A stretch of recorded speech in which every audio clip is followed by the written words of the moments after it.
We are in the studio when it comes to direct alternative investments. It is Ryan Wright, the Chief Executive Officer of Fig Tree Capital Ventures. Ryan, welcome to the program. Let's get right into it. A lot of people know about your company. What makes you guys different from the rest? I think it really boils down to company philosophy and how we treat our partners as a whole, as opposed to primarily the retail structure that's available to investors today. We strive to bring what would be considered a wholesale or an industry level project to the average investor. These are projects that typically only oil industry professionals would see, and we try to break that down to a level that an investor with maybe $25,000 or $100,000 can participate in and get those kind of benefits. For example, there's certain things that are out there that, you know, when you talk about retail, they're going to be your one well and your multi-well deals. These deals are generally highly promoted. And you're just not seeing the types of documentation that you see as an industry professional. In our projects, the investors see everything from the ground floor up. They see the lease documents, they see the election and proposals that come directly from the operators who are generating our projects. They get to see all the monthly JIB statements and all the detail that go into the monthly accounting. So they know that they're paying the right price for the developments, they're paying the right price for the leaseholds themselves. They're on the revenue side, they're seeing what the actual revenue is directly from the operator. So there's just 100% transparency in everything that we're doing.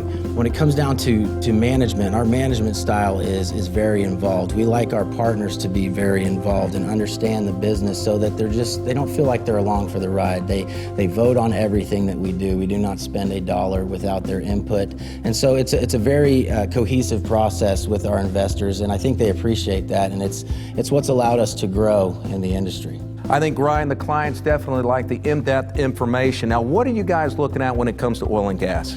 We look for a few things. Primarily what we look for is low-risk development opportunities in the unconventional resource plays. These are your shales, the Eagle Ford, the Bakken. Primarily our focus has been the Bakken. And because of the way we structure our programs in which our partners actually participate in the wells themselves, that generates cash flow and tax benefits, but a big important part of the way we structure our programs is the asset value. So many programs out there today, you get just the interest in the wellbore. Now, our programs, the clients themselves own the acreage.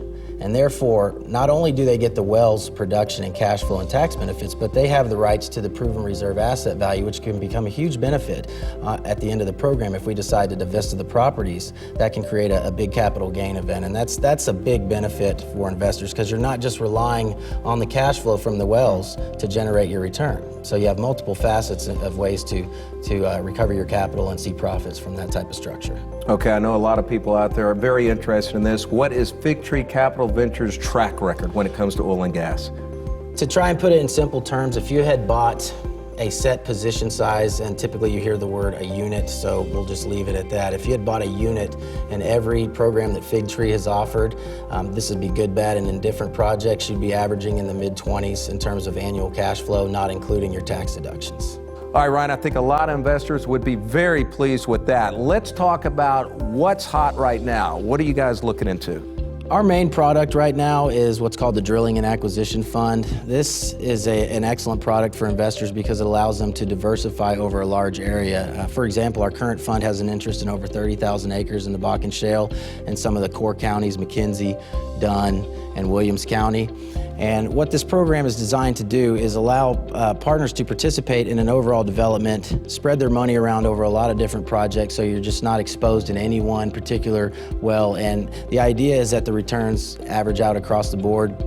With this program, as I said earlier, the investors actually own the acreage rights. So as we develop the leasehold, we're creating additional proven locations, proven reserve value. The plan with the fund is to do the minimum amount of development necessary in order to prove up our leaseholds. And at this point, we will look to divest of the properties and see that capital gain we mentioned earlier. Another key component of our products is that we take on no debt. And this is a big deal, as folks who have invested in real estate in 2008 or oil and gas now may know. It's generally during market downturns that those folks that have used leverage to secure properties can really get hurt. And so folks that are using just 100% cash to purchase properties can weather the storm much easier than folks using leverage. And I think that's a huge benefit to our partners in this particular structure. Ryan, what should investors be looking for in the oil and gas investments? Besides some of the things we hit on earlier in terms of diversification, participating in low-risk areas, I think you really need to be able to do a comprehensive evaluation of the people you're investing with. And that means just complete transparency. So you should be able to see the things we talked about earlier. What's the well costing? What's the spread? What are you making off the project? If those things are not disclosed, that's a red flag.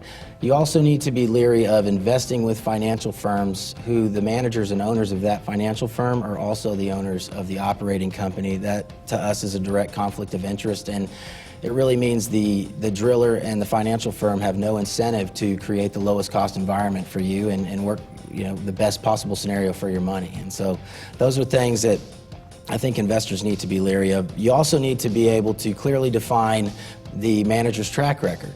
And if it's poor or it's undisclosed, that's a red flag there. So those are just some of the things that investors should look for and be leery of. And the evaluation process is much more comprehensive than that. And if folks are interested in really learning how to truly evaluate an oil and gas program, then we'd be happy to share that information with them if they're able to give us a call or email, something of that nature. No, that's great. Good information, Ryan. So if people are interested, how do they get a hold of you?